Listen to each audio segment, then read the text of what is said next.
nakita ko yung mga content mo, mga share mo, you have been very supportive of the West Philippine Sea as well. This is not just about the West Philippine Sea bilang teritoryo. This is being Filipino eh. Atin ito bilang tao, bilang mamamayang Pilipino. No spin, no lies, just the truth. Magandang araw Pilipinas at sa buong mundo, gaya ng panahon, isang mainit na pagbati sa ating mga kababayang nakikinig at nakatutok sa Just the Truth Podcast. Tuloy-tuloy lang ang kwentuhan at talakayan natin dito sa ating podcast at syempre, patuloy niyong makakasama ang inyong lingkod, J. Tristan Tariela.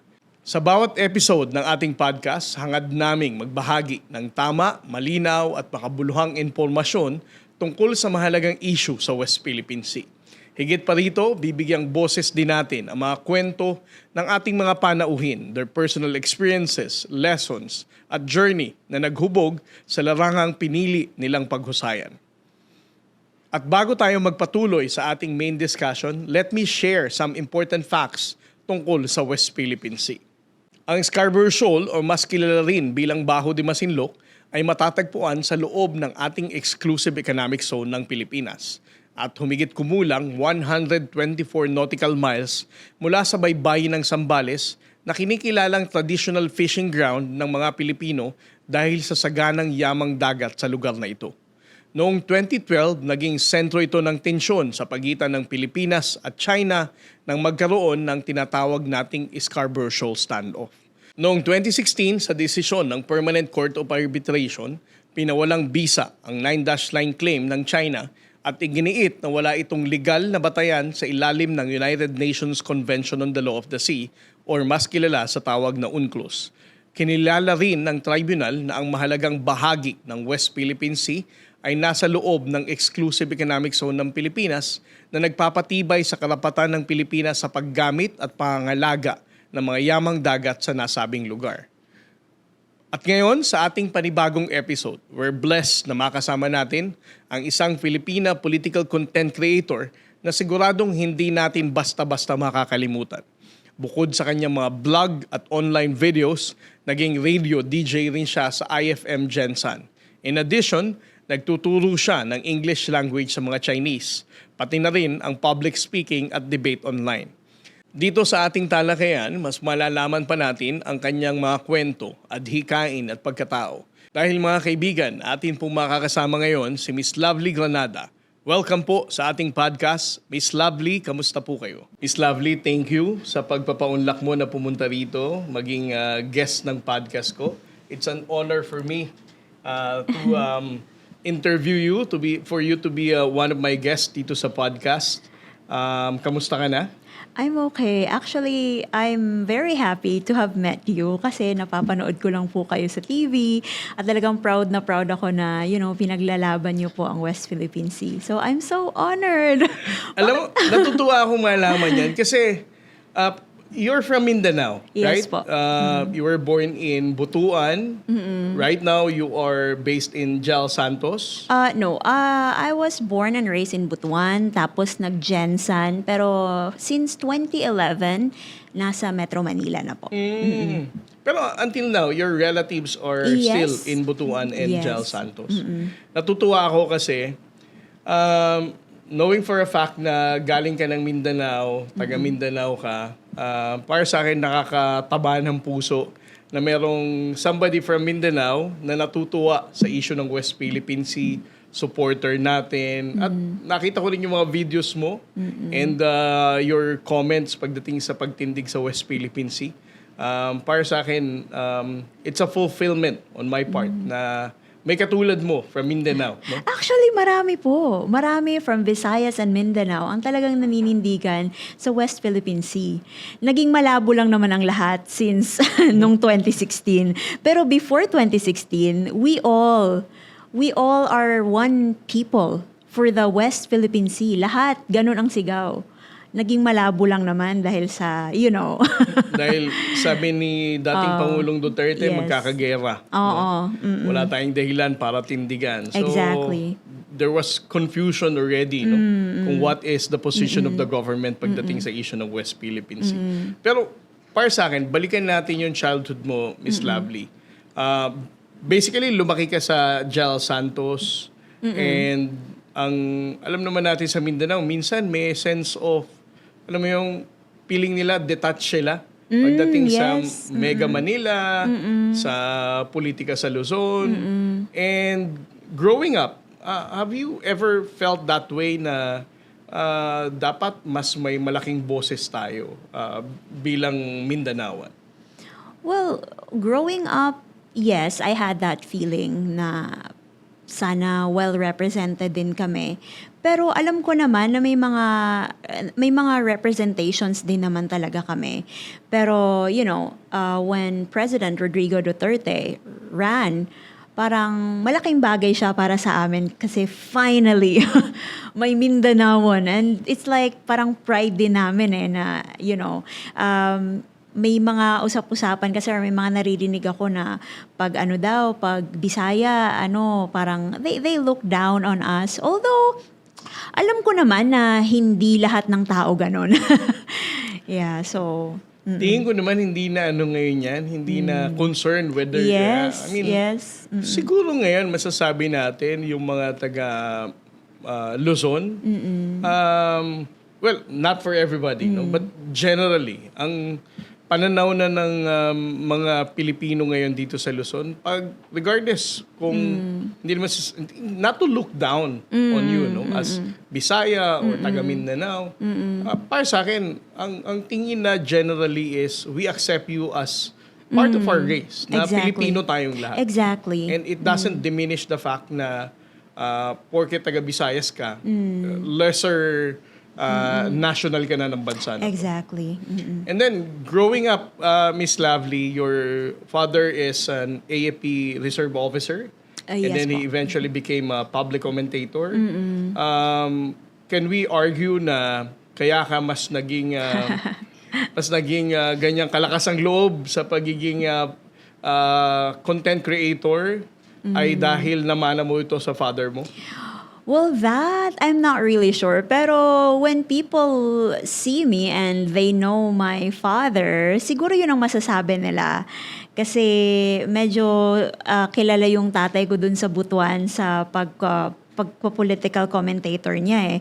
Minsan naalala ko, may mga naghahatid pa ng manok sa bahay kasi yun yung parang, expressing of gratitude sa kanya. Pero palagay ko may may contribution din yung nanay ko. Kasi yung nanay ko, lagi niyang sinasabi na pag may katwiran, dapat ipaglaban. Yun yung lagi niya. Kasi sa school before, I don't know, pag may mga classmates kasi talaga ako na, ewan ko, pag nagsasalita ako, parang bulong-bulungan, gano'n. Tapos, syempre, umiiyak na lang ako sa tabi. Tapos, magtatanong ang nanay ko, ano nangyari sa'yo? Ewan ko, feeling ko may mga ayaw sa akin. Sabi niya, wala ka namang ginagawang mali. Dapat ipaglaban mo ang sarili mo. So, Tama, di ba? and then eventually, I learned the hard way. And yung nanay ko kasi waray. Hindi talaga umuurong yun. Palaban talaga. Matapang yun, palaban. So, I think I got that courage from her as well. Kasi I stayed longer with my mom because my dad died when I was 8. But yeah, my mom stayed longer with me. Well, until I was 18.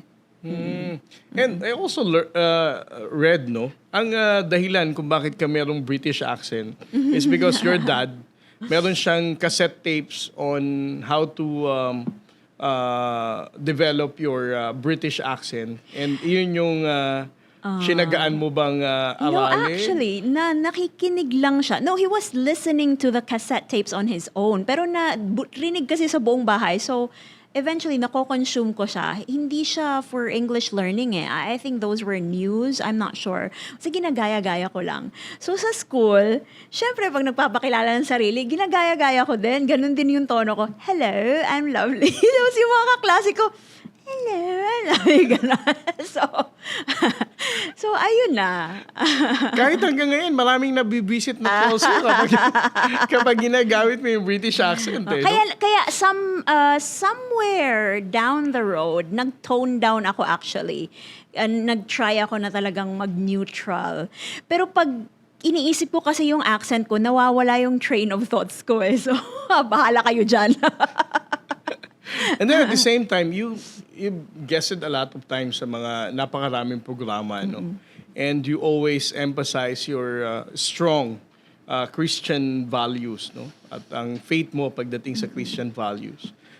Can we say na ang Christian faith mo is basically your moral compass to push for what is right, to fight against disinformation, and to also call out accountability ng mga Right. public officials natin na winawalang hiya ang ating Exactly. gobyerno. In the church that I grew up with, first kasi I was a Catholic, pero lumipat kami sa isang church. And dun ako parang talagang natuto about the Bible. And then there's this one thing that I really live by. That's to live Christ. For to me, to live is Christ and to die is gain. So, being a Christian is actually living Christ. So, kung ano yung turo ni Kristo, yun ang dapat na isinasabuhay, hindi lang yung talagang salita, hindi lang yung nagpe-pray ka, hindi lang yung nagbabasa ka ng Bible, tapos iba yung actions mo. So, it's really a matter of living Christ. Halimbawa, hindi ka, sabi niya, hindi dapat magnakaw. As a person, hindi mo magagawa yon kasi by nature, we are corrupt talaga. Human nature, we're all corrupt. Pero pag sinabuhay mo si Kristo, siya yung magiging, kumbaga, uncorruptible sa puso mo, sa spirit mo. So when you have Christ, then although corrupt ka as a person, but if you profess that you're a Christian, then you have the ability to, na hindi magnakaw. Kumbaga, tatalaban ka na Ganon. ng hiya. No? Ganon. If you're Yeah. living with Christ standard, Yes. tatalaban ka na ng hiyang magnakaw. No? Yes. Sana maraming mga Yeah. makinig sa atin, no? For them to... kasi meron din tayong mga politikong pretending to be living with the standards of Jesus Christ, claiming to be the ambassador of Jesus Christ even, no? And yet, kapag binalikan mo yung mga pinagagawa nila sa bansa, parang hindi naman ito Christian-like standard. No? But, lahat naman tayo may karanasan, iba-iba ang antas ng relationship natin sa Panginoon. And I believe hindi naman lahat ng Pilipino ay Kristiyano. And I believe na kahit yung iba yung Diyos nila, like our Muslim brothers, diba? I'm sure na even their God would want to express the truth para sa katotohanan tayo, 'di ba? So pag nakakakita tayo ng mga kasinungalingan, we have to call that out. Pag nakakita tayo ng mga pagnanakaw, pang-o-oppress sa kababayan natin, we have to really stand up. On regarding your personal background, Miss Lovely, no, you're married and sabi mo sa akin kanina, you're a mother of 3 cats. Yes. So, Yes. ano ba yung, bakit 3 cats? Anong lahi ng mga pusa mo ngayon? Well, they're rescued cats. So, alam mo yun, mga nakita ko lang na pusa sa daan, yung isa sa canopy ng building namin. Pag nakita ko na, hindi ko na kayang, i-unsee. So, sige, tara na. When President Duterte decided to run in 2016, isa ka ba sa mga kababayan natin sa Mindanao na nagpahayag ng suporta kay President Duterte? I didn't really express my support publicly, pero sa loob-loob ko, at siyempre sa mga circles ko na kapwa Bisaya, parang, wow, ang dami-daming mga kababayan natin na gustong tumakbo siya pero ayaw niya. Kasi diba, deny siya ng deny na ayaw tumakbo. Pero later on, parang na-realize ko na, modus niya lang pala yun. Pero at that point, I was like, wow, I think I respect this guy. Kasi kahit na pinipilit siyang tumakbo bilang presidente, ayaw niya. Pero nung tumakbo siya, parang walang word of honor. Parang walang palabra de honor. Pero anyway, okay, I still gave him the benefit of the doubt. Okay, let's see. Mukhang okay naman siguro siya. Then I followed his campaigns until nag-rape jokes siya. So dun na, I gave up on him. So, that was the turning point of not voting for him in 2016, yung rape joke niya during the campaign run? Well, that time kasi hindi ako makapag-vote kasi nasa Jensen pa ako noon naka-register. Pero that time, Metro Manila na, so I was not able to register. Pero yeah, pero I supported, actually that time, Miriam Defensor Santiago. I openly campaigned for her among my circles. Yeah, pero... So even if without the rape joke, you wouldn't still think of voting for President Duterte? I'm sorry po? Even without the rape joke na yon na ginawa niya sa campaign run, would you still vote for him? Kung hindi niya binitawan yung joke na yon? Well, I was really for Miriam, pero parang nagdadalawang isip ako, kung hindi niya binitawan yung rape jokes niya, pero marami pa din kasi siyang mga kabastusan sa kampanya niya. So, lalabas din talaga yun eh. So, ayun. Ayoko kasi ng bastos. Well, totoo. And I think most of our kababayan, lalo na sa mga kababaihan, no, they're not really happy with all those jokes na naibato Yes. noon. No? At hanggang ngayon, I don't think na ang ating mga kababaihang Pilipino would allow those kind of rape jokes and Yes, harassment yes. na hindi mo, parang palampasin mo at sabihin mong joke lang. Yes. Right now, you are also being identified as part of the pink movement. No? Na isa Yes ka po. daw pink lawan na isa ka daw ginagamit lang ng dilawan turn pink lawan to push for their political agenda in 2028. Is it true that you are basically being used by the dilawan or pink lawan, or you really aligned with the ideology, the policy agenda, at sa mga liberal values na ipinaglalaban ng mga taga-liberal party? Unang-una, of course, I'm not a political tool. Kasi, syempre, ordinaryong Pilipino tayo and, I was just living my life until dumating ako sa punto na, oy, teka lang, ano nang nangyayari sa Pilipinas? Ba't ang babastos na ng mga tao? Ba't parang okay na lang ang mga kasinungalingan? Salitang patayin. Oo, okay na lang ang patayan. Bakit parang talagang super divided na tayo until there came the pink movement? Actually, very last minute na nga ako tara, let's join.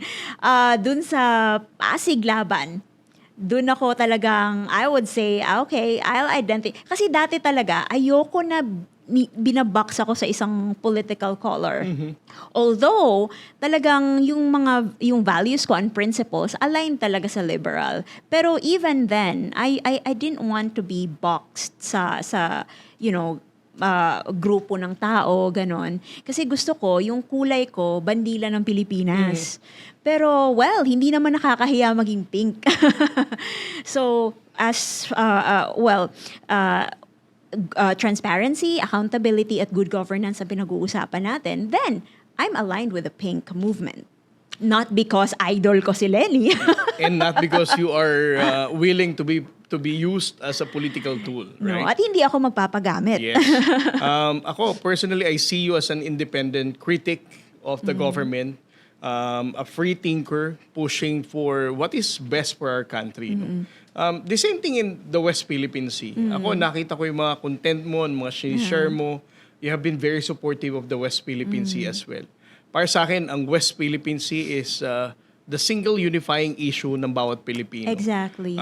Regardless whether you support the Duterte, Aquino, kung ano mang kulay mo sa politika, or even Marcos administration, pag sinabing West Philippine Sea, dapat Atin nagkakaisa yan. tayo lahat. Yes. Dahil atin nga ito. No? And right now, how do you convince some of those people na nagsasabing ang West Philippine Sea, malayo naman kasi sa Mindanao yan eh. How do you respond to some of those people from Mindanao who argue that way? Well, sa Jensen lalo na, kabuhayan namin, marami kaming mga mangingisda doon. And I identify with them because my heart goes out for them. So, kahit nasa Mindanao ako, naiisip ko yung mga mangingisda natin. And whenever I see videos na, With the water cannon. Yes, with the water cannons. Tapos, syempre, nalilimitahan sila sa sarili nating katubigan. It breaks my heart. This is not just about the West Philippine Sea bilang teritoryo na malapit sa inyo. This is about our Filipino, this is being Filipino eh. Parang kung ano yung atin ito bilang tao, bilang mamamayang Pilipino. So, ayun, Mindanaon ka man, taga Visayas ka man, or taga Luzon, lahat tayo Pilipino eh. Yes. So, dapat lahat tayo may pakialam. At saka para sa akin, dapat maintindihan nila na parte ng Pilipinas yan, ipinaglaban yan ng mga bayaning Pilipino. Exactly. Diba? Kumbaga Oo. ngayon, hindi na nga tayo makikipaggera eh. Titindigan na lang natin na atin ito. And secondly, para sa akin, it's important to emphasize na ang laban sa West Philippine Sea, obligasyon natin, not just Filipinos, but it is our obligation for the next generation of Filipinos. Hindi namatay ang ating mga bayani. They did not give their lives para lang baliwalain natin ang atin. If we allow China to take even an inch, they will definitely want more. At ano pa ang klaseng Pilipinas ang ipapamana natin sa susunod na henerasyon. Yes, that's very powerful, no? Alam mo, ako, kaya natutuwa ako sa mga content mo, Miss Lovely, kasi for example ako, kahit gumawa kami ng content, mag-vlog kami ni Sir Christian or ni Sir Ronald, hindi natin maaalis sa mga kababayan natin sa Visayas and Mindanao yung pagiging regionalistic na Jay Tariela, Tagalog yan eh. Diba? Ronald Llamas, Tagalog yan. Or Richard Haydarian, ang tawag niyan sa Mindanao, Sub-Saharan, di ba? Yung mga ganyan yung binabato ng mga trolls eh. But the first time I saw you, na nagsasalita ka, going against dun sa extrajudicial killing, standing up for rights in the West Philippine Sea, questioning Mary Grace Piatos, yung mga ganito, pushing for accountability sa dialect ng ating mga kababayan sa Visayas at Mindanao. Naisip ko, napaka-powerful mo eh. To not just to counter fake news, but definitely to enlighten ang ating mga kababayan na ito yung totoong naratibo. Hindi tayo dapat makulong sa sinasabi ng kung sino mang iniidolo nating politiko. And that we deserve better governance. Right. So, who gave you an idea to be a content creator and use your own dialect? Lumabas lang siya eh. Kasi before talaga ako nag-go, vocal naman talaga ako sa mga naiisip ko sa iba't ibang bagay, mga social issues, syempre among my circles lang. So, kung ano mang mga topics dyan, hindi kasi ako talaga ma-Facebook eh. Pero kung may nakita akong, magre-react ako, then nagre-react ako. Pero there's this one particular time na, eto nga, di ba, itong mga DDS, may kababayan tayong si Miss Eman Atienza, pumanaw na. And then, ano din kasi yun, critic din yun ni former President Rodrigo Duterte. Binash pa nila. Sabi nila, yan ang nangyayari sa inyo eh, 'di ba? She killed herself. Sabi niya, ayun, yan ang nangyayari sa inyo kapag kinontra nyo or criticize nyo si FPRRD. So doon ako talagang okay, I'm gonna reply to this. At syempre sa pag-reply ko, lumalabas yung pagiging Bisaya ko. So yun na yun, doon na nag-start. At saka doon na nagka-traction yung video. Wala naman nagsabi sa'yo sa mga kamag-anak, circle of friends mo sa Jensa na, stop doing this. Kasi you're not actually serving the interest of us Mindanaoans. Well, merong mga ganon, pero hindi ko sila kilala eh. Pero I know na mga Bisaya, they've been sending me messages. But as to my family, they're really supportive. They're so worried kasi syempre parang naha-heighten na din yung parang kumbaga pagiging watchful namin sa bahay. Kasi syempre marami ako mga kaklase na alam nila yung bahay namin. So, Wala naman nagko-comment ng gano'n na, lovely, alam ko yung address nyo, kapit bahay kita. May mga nakikita daw kasi yung family ko na gano'n. Parang, uy, alam namin ang bahay nito, ganyan. So talagang actually natatakot yung family ko. Pero, they said na exactly why you shouldn't stop. Kasi kapag we allow them to threaten us at titigil tayo, then mananaig sila.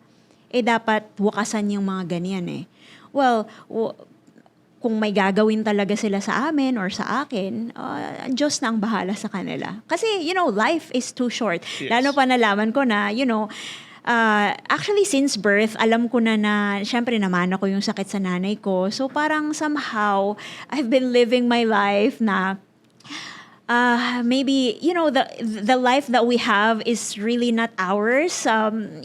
Lilipas din tayo eh. But you need to leave something, no? A Oo. legacy na masasabi mong you contributed something for our society. Ganon. So, kung may gagawin sila, well, maybe it's really time to go. Pero at least, diba, may ipinaglaban ako. May inaambag ka. Diba? And then you became more prominent when you challenged Vice President Sara Duterte sa isang debate. Can you tell us saan ka humugot ng lakas para i-challenge si VP Sara na magdebate kayo? I did not even have to hugot a courage. Hindi ko kailangan humugot ng courage. Kasi she is just... Kasi ang tingin ko kasi sa mga opisyal, I'm no respecter of persons. Hindi dahil presidente ka or vice president ka, parang matatakot na ako sa'yo. Kasi dapat nandyan ka, kasi dapat nagsisilbi ka eh. Just like former President Aquino, sabi niya, kayo ang boss ko. So dapat yung mga officials natin, tayo ang pinaglilingkuran. So I did not really take a lot of courage na i-challenge siya. Bashings, naman yun eh. Parang, kumbaga, you get used to it already. Oo. At saka, nagsimula kasi to kasi yung mga DDS vloggers naman talaga ang nauna. Hoy, makipag-debate ka sa akin, ganito, ganyan. So parang ang dami nyo and wala akong time para sa inyo. So si Sara na lang. Para isahan. Nag-respond ba sila? Ang office ni VP Sara? Regarding your challenge? Si BP Tasha lang po. Si BP Inday Tasha. Being from Mindanao, why do you believe na kailangan ng isang Mindanaoan katulad mo to go against the Dutertes, the Duterte brand, for you to challenge it? Why is it important? Bakit kailangan katulad mo na taga Mindanao ay dapat i-expose ang mga wrong belief or perception ng mga taga Mindanao pagdating sa Duterte brand? The Mindanaoans are beautiful people. And I believe na hindi si Duterte ang best representation namin. Kasi ang mga Mindanaoan hindi bastos. Ang mga Mindanaoan hindi mamamatay tao. Ang mga Mindanaoan hindi molester ng kasambahay. At, when we see a Mindanaoan president na kung ano-anong kabastusan ang pinagsasabi on national TV, it insults me. Nakaka-insulto siya para sa akin kasi Mindanaon ako, kapwa Bisaya. Tapos yung presidente namin, Sukdo lang magmura. Oo. Tapos, syempre, maiisip nila na, ay, ganyan pala mga Bisaya. Tapos, yung mga supporters niya din, parang tinotone down din or dina-downplay din yung mga jokes niya. Ay, kasi, hindi niyo naiintindihan kasi hindi kayo Bisaya. Anong hindi naiintindihan? So, importante, kasi may misconception kasi na pag Visayas Mindanao daw, solid Duterte, that's not true. Siguro, silent lang ang karamihan noon kasi alam mo naman itong mga DDS, when you go against their narrative, aatakihin ka. Pati yung pamilya mo, ipopost yung family pictures mo, ibabash ka online. So, not everybody can really manage that. Diba? Pero, I wanna go against a narrative na solid Duterte ang Mindanao and Visayas. So, importante yung Bisaya na boses to go against the Dutertes kasi ayoko na nakikita ng buong mundo na ganito ang Mindanaon. Kasi hindi. Hindi ka, well, palabiro talaga kami and we are harsh in our language. May mga, may mga scolding words kasi kami na kung titingnan mo, kung itatranslate mo, parang, uy, sexual yan ganon. Pero we don't joke on rape. No, you don't do that. Parang kahit anong lahi naman yata. Kahit anong ng lahi. Pilipinas Yes. or kahit anong lahi sa mundo. Yes. A rape joke is not a joke. Is not a joke. At syempre, yung mga pagbabanta na papatayin, when you do that, talaga ipapablatter kita. Hindi yan joke. So, ayun. But so far, since you became more prominent as a blogger, standing up for Mindanaoans, masasabi mo ba, can you confidently claim na at some point, masasabi mo na you have influence or na nakapagpabago ka na ng ilan sa mga kababayan mo sa Gensan, people that you know from Mindanao, at nagbalik loob na sa maayos na paniniwala ng perception sa politika? Actually, marami naman pong, I receive a lot of messages telling me na dati daw silang DDS, pero simula nung nakita nila yung mga kabulastugan ni Duterte, well, it's Duterte himself na sumisira sa sarili niya eh. So, mas nagiging klaro sa kanila, binitawan na nila yon, binitawan na nila si Duterte. And when they saw my videos daw, especially in, when I speak Bisaya, mas nakaka-relate sila. At binabalik-balik ko kasi yung mga nakakalimutan yung mga pronouncements na bastos. So, yun, ina-amplify ko kasi, mina-magnify ko tapos I do my commentaries. Kasi ayoko na makalimutan ng mga tao na ganitong klaseng tao si Duterte. So when they see that, mas lalo silang naliliwanagan na, ay, sinabi niya pala to. And one proof of that is my sister. Kasi sa UK... Na-convert mo pala ang sister mo. Yes, sabi niya. Kasi sa UK, ang mga nakikita niya din daw, kasi marami daw DDS doon. So, mga nakikita niya, mga good news daw. Pero dati, nung nasa echo chamber pa siya, hindi niya alam na fake news pala ang mga yon. Alam mo naman sila gagawa ng fake news na kunwari achievement ni Duterte, pero hindi naman, gawa-gawa lang. So dun lang umiikot yung mundo niya until she saw my videos with actual footage ni Duterte na sinasabi yung ganito, ganyan.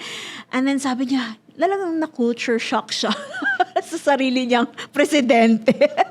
Sabi niya, oh my God, love, hindi ko alam na sinabi niya ang mga ito. And that was like 2017, 2018, 19 videos. So talagang sabi niya, wow, ayun. Hindi ka ba napapagod sa pag-counter ng fake? Alam mo, para sa akin kasi, I also received this questions a lot of times. Na napapagod ka ba, Admiral J, sa ginagawa mo pagdating sa West Philippine Sea? Na may mga trolling pa din, may mga bashing pa din. And then you also have other people criticizing the transparency efforts ng government sa West Philippine Sea. Pag tinitingnan ko yung account mo, may mga, and you look at social media platforms, may mga taong parang ang hirap ma-convert kahit paisipin natin na hindi, trolls lang to. Soulless trolls to. Mga troll bots lang to. Pero minsan, kung babasahin mo, ako personally, minsan iniinda ko din eh. But at least I still keep on fighting for our rights in the West Philippine Sea. Ang pinaguhugutan ko lang is the belief na may mga Pilipinong naniniwala sa laban natin sa West Philippine Sea. In your case, what motivates you to keep on pushing for, holding the Dutertes accountable, for example, or changing the mindset ng mga Mindanaoan na hindi totoong ang Mindanao is a representation of how the Duterte politics? That's a really lovely question. Hindi ka ba napapagod? Hindi. Kasi, una, God is in control. Alam ko yon. And one incident that reminded me that God is in control is nung nahuli si Rodrigo Duterte. All my life, I never expected na makikita ko, mawi-witness ko yung pagka-aresto niya. You know, for so many years, akala ko talaga mamamatay na lang siya nang hindi napapanagot. But then that day came. So that time, muling, alam mo yon, parang, Lord, you are in control. Kahit may mga times na parang hindi tayo nananalo, you know, God can see everything. So yun yung pinaghuhugutan ko na I can just do so much. Fighting disinformation, fighting pag-counter ng fake news. Pero ginagawa ko lang hanggat sa makakaya ko. I don't really pressure myself. Kasi alam ko marami din naman ng mga content creators and I trust them. Marami mga content creators ang talagang almost real time na talagang tawag nito, kina-counter yung fake news. And I really appreciate all those content creators na kasama natin. So, I've learned to trust them sa mga times na hindi ko nagagawa. Kasi syempre may trabaho din tayo.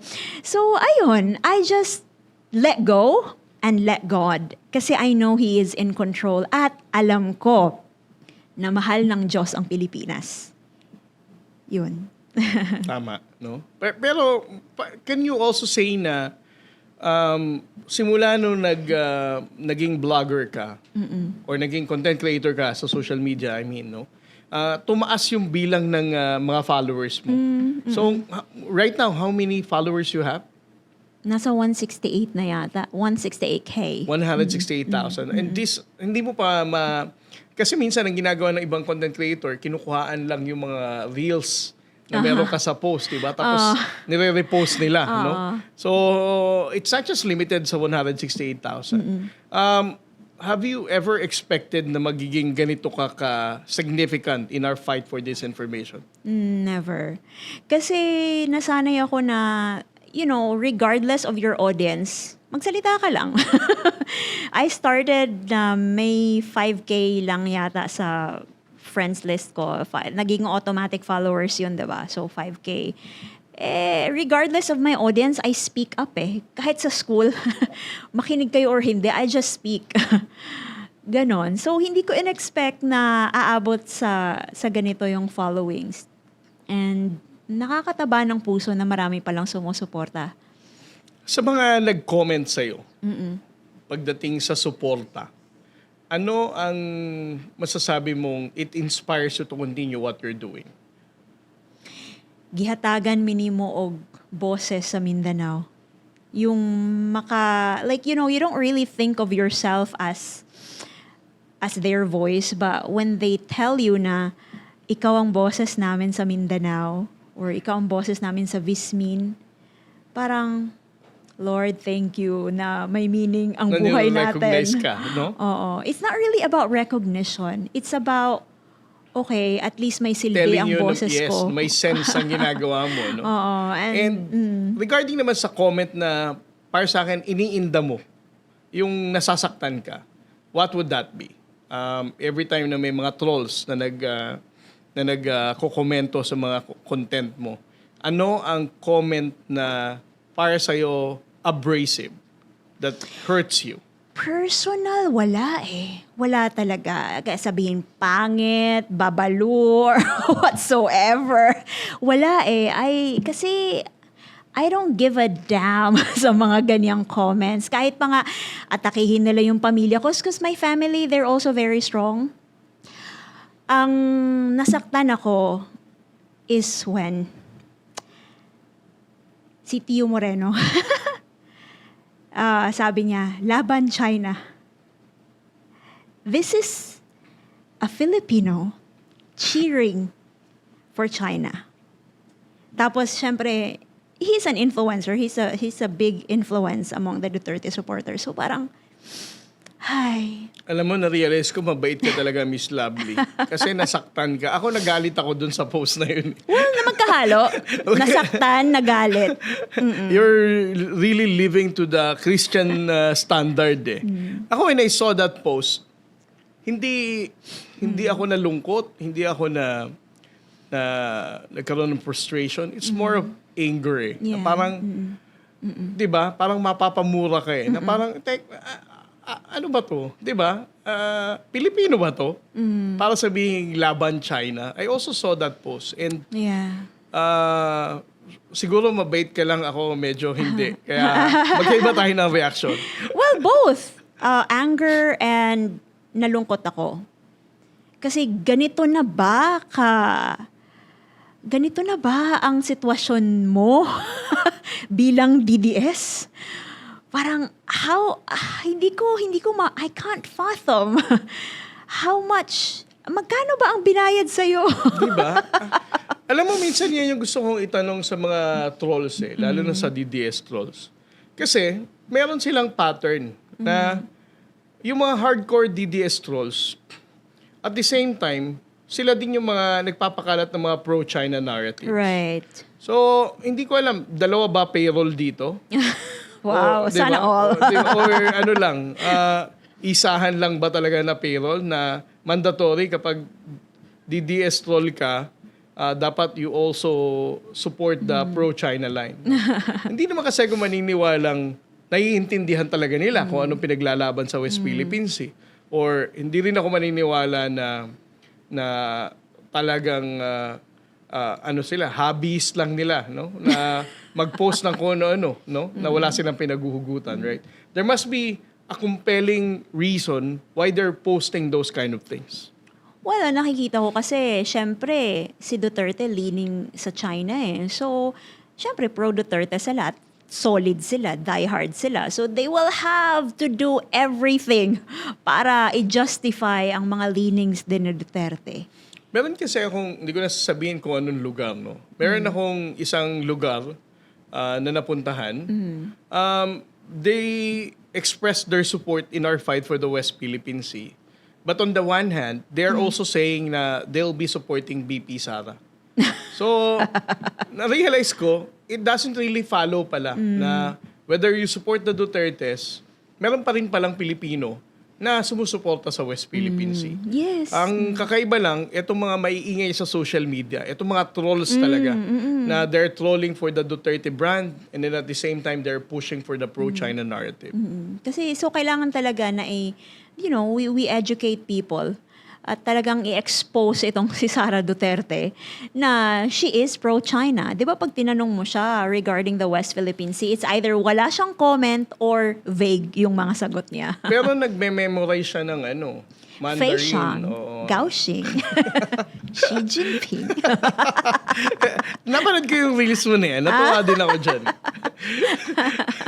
Miss Lovely, meron kaming part sa podcast na to kung saan babasahin namin ang mga comments, mga tweets, at kung anong komento nila sa social media. Game ka ba dito? Yes, game na game. Para kunin lang natin yung reaction mo and then to respond sa mga claims ng mga trolls na to, no? Para masagot natin. So, for this one, Miss Lovely, ayon sa isang komento ng isang Facebook user tungkol sa yung interview sa One News, ang sabi niya, bakit kaya to binibigyan ng airtime? Small time pa lang kasi. Maliit pa ang talent fee, kaya ginagawang laruan. Barya-barya lang, kaya pinagtsatsagaan ng mga network. May nakakainis factor kasi kahit papaano. But at the same time, she's so funny. Lalo na yung trying hard British accent niya. Anong comment mo dito, Miss Lovely? Ang masasabi ko lang, sana all may maleta. Small time or big time, importante ang boses ng mga Pilipino. Wala yan sa maliit or malaki. You know, if you love the Philippines, kailangan bumoses talaga. At saka, bahala nga sa buhay mo. Ito, isa pang comment, Miss Lovely, sa Facebook. Puro press interview, paid by who? Question. What's your response? Paid by none. Nakakatuwa nga kasi, alam mo yun, when I talk with my husband and Nandito siya. Hello po. He's a private person. So, ayun, syempre, mga finances. Tapos, syempre, pag hindi ako nakakapag-work, and then I have to go to interview, so, syempre, mag-relieve ako niyan. So, kasi sa work ko, pag hindi ka nagturo, syempre, bawas pera yan. Pero for me, syempre, pag kaya ko naman, sige, mag-leave lang ako. Pero nire-reschedule ko naman. You know, you go here and there, Grab, pamasahe pa lang sa Grab. alam mo yun, malaking bagay na yun. Pero ako po actually ang gumagastos ng pera. Yes. Hindi ako binabayaran. Akala ng mga to nababayaran ng ano no, Yeah. ng mga interviews and all. Kala nila may pakimkim, no? Ito naman mula sa TikTok, it's about your post regarding BP Sara's impeachment process. Oo. Ang sabi ng isang FB user na to, hindi ko ito kilala. Sumikat lang siya dahil sumakay sa popularity ni BP. What's your reaction, Miss Lovely? Hindi ko rin siya kilala. Hindi rin kita kilala. At saka, anong sinakyan ng popularity ni VP? That's ridiculous.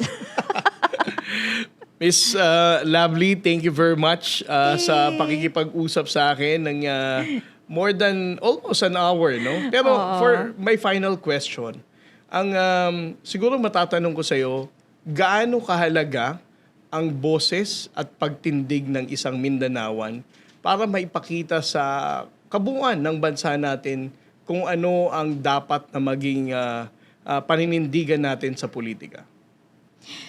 Tayo ay Pilipino, maging Mindanaoan ka man or anuman ang, anuman ang region mo, kailangan natin manindigan bilang Pilipino. Kasi as Filipinos, kailangan pinupush natin ang malinis na gobyerno, ang transparency, at ang pagpapanagot sa mga napili nating government officials. And it's important na hindi yung iniidolo natin, yung sinasamba at iniibig, kundi iniibig natin ang bansang Pilipinas. Kaya importante na ang boses ko bilang Mindanaon at sa mga nanonood ngayon na kapwa ko Mindanaon, importante na bumoses kasi ayaw natin na ma-brand as pro-Duterte lang. Kailangan pro-Pilipinas tayo. Yun lang po. Maraming salamat, Miss Lovely. Thank you very much sa sobrang pagmamahal mo sa bansang Pilipinas. Kayo din po. At dito po nagtatapos ang ating podcast for today. Maraming salamat po sa inyong pakikinig at pagsama sa aming talakayan. Abangan ninyo ang susunod na episode dahil panibagong kwento na naman ang ating pag-uusapan. Kwentong may aral, inspirasyon at totoong totoo. Muli, ako po si J. Tristan Tariela, hatid ang totoong usapan mula sa tunay na karanasan. No spin, no lies, just the truth.